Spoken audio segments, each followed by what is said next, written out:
જય શ્રી કૃષ્ણ. જય હો, મંગલમય હો. ગઈકાલે આપણે જાણ્યું કે ભગવાનના લાડકા સેવક દીકરાઓ વિશે, કે જેઓને છંછેડવા જેવા નથી, નહીં તો ભગવાનને પૂછ્યા વગર જ ઉલ્કાપાત મચાવવાના. કાલે જાણ્યું ને, પૃથ્વી પર પાંચેય મનમાની કરે તો ધરતીની શિકલ બદલાવી નાખે. પર્વતો તોડીને રેતીઓના ટ્રંકો ભરી ભરીને ચોરી કરનારા બાલુ એટલે રેત માફિયા, ધરતી પર જમીન પચાવનાર ભૂમાફિયા, જેને શિક્ષા મળી રહી છે, ધરતી સજા દઈ રહી છે. પાંચ તત્વો પ્રત્યેક ભૂલ કરનારને સજા દેવડાવે છે. ધરતીનો ચારો પશુઓના મોઢામાંથી ખેંચનારને સરકારે પાછો જેલ ભેગો કર્યો. આ છે ધરતીની સજા. તેવું જ આપણું શરીર પણ ધરતી છે. જેમ ધરતીમાં ધાન ઉગે છે, તેમ આપણા શરીરમાં પણ ધરતી છે, ખેતર છે, જેમાં ઉગાડવાનું છે, ઉખેડવાનું નથી. ઉગાડવાનું છે, ફેંકવાનું નથી. ગીતા તેથી જ કહે છે, 13મા અધ્યાયમાં કહ્યું છે. 13મો અધ્યાય એટલે ક્ષેત્રજ્ઞ યોગ. ક્ષેત્ર એટલે શરીર, અને શરીર એટલે ખેતર, અને ક્ષેત્રજ્ઞ એટલે ખેતરને તું ઓળખ. તારા શરીર રૂપી ખેતર છે, એને તું ઓળખ. ક્ષેત્રજ્ઞ યોગ. જ્ઞ એટલે જાણવું. હા, તેથી ભગવાન કહે છે, ક્ષેત્રજ્ઞ ચાપી મમ વિદ્ધિ સર્વ ક્ષેત્રેષુ ભારત. ક્ષેત્રજ્ઞ યોગ જ્ઞાનમ યત્ત જ જ્ઞાનમ મતમ મમ. મને જાણી લે, આ શરીર મારી આપેલી વિભૂતિ છે, મારી આપેલી બક્ષિસ છે, ગિફ્ટ છે. આ શરીરને ખેતરની ઉપમા આપી છે ભગવાને. ક્ષેત્ર એટલે ખેતર, અને ક્ષેત્રજ્ઞ એટલે આ ખેતરને જાણનાર ખેડૂત. આપણે આપણા શરીરને જાણીએ, આપણે જ આપણા શરીરનો ખેડૂત છીએ, એવું ભગવાન કહી રહ્યા છે.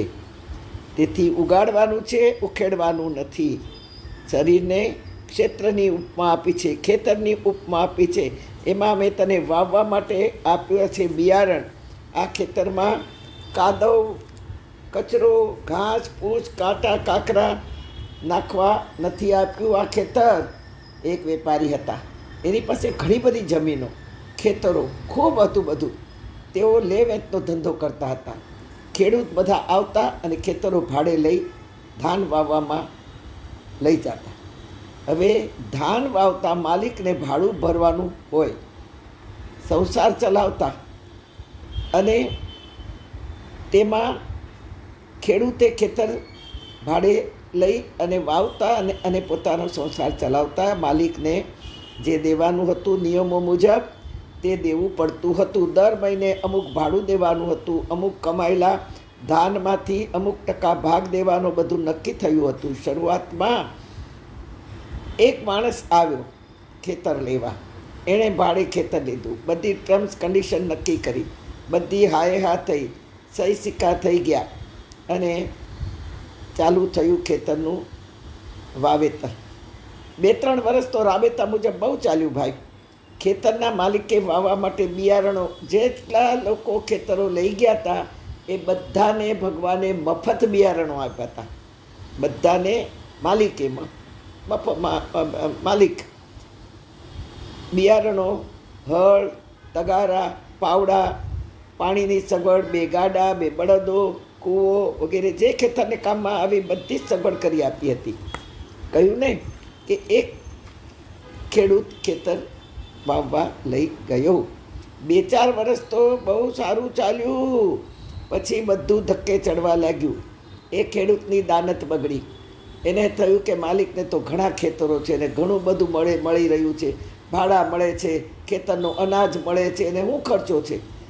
ત્યારે જે માણસ ઉઘરાણીએ માલિક મોકલતો તો આ ખેડૂત ગલ્લા તલ્લા કરતો અને બહાના કાઢતો કે ભાઈ આ સાલ તો માની માંદગી આવી, બહુ વપરાઈ ગયું.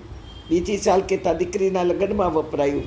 ત્રીજી સાલ કે દેવું ભરવામાં ગયું, ઘર રિપેર કર્યું, દીકરાના લગ્ન કર્યા, બા ગુજરી ગયા. દર સાલ એમ કરતાં કરતાં કરતાં કરતાં 7 વર્ષ વયા ગયા. કોઈ વખત એણે ભાડું ના આપ્યું, ન ધાન આપ્યું, કે ન માલિકને કોઈ પણ જાતનો એમનો ભાગ આપ્યો. કાલે વાત.